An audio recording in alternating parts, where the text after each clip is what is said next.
ครับเช่นเดียวกันกับที่คริสตชนจังหวัดอุบลราชธานีครับเพิ่นก็ได้จัดกิจกรรมร่วมประกอบพิธีบูชาขอบพระคุณถวายเป็นพระราชกุศลแด่ดวงพระวิญญาณสมเด็จพระนางเจ้าสิริกิติ์พระบรมราชินีนาถพระบรมราชชนนีพันปีหลวงครับที่อาสนวิหารเนี่ยพระเนรมนอำเภอเมืองจังหวัดอุบลราชธานีพระสังฆราชสเตเฟนนะครับบุญเลิศพรหมเสนาประมุขสังฆมณฑลอุบลราชธานีประธานในพิธีบูชาขอบพระคุณถวายเป็นพระราชกุศลแด่ดวงวิญญาณแด่พระดวงวิญญาณสมเด็จพระนางเจ้าสิริกิติ์พระบรมราชินีนาถพระบรมราชชนนีพันปีหลวงนำคริสตชนในพื้นที่จังหวัดอุบลราชธานี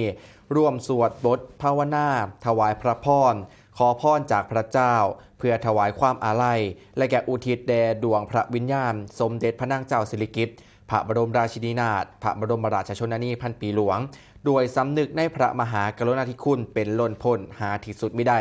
โดยบรรยากาศก็เป็นไปด้วยความสงบและศรัทธา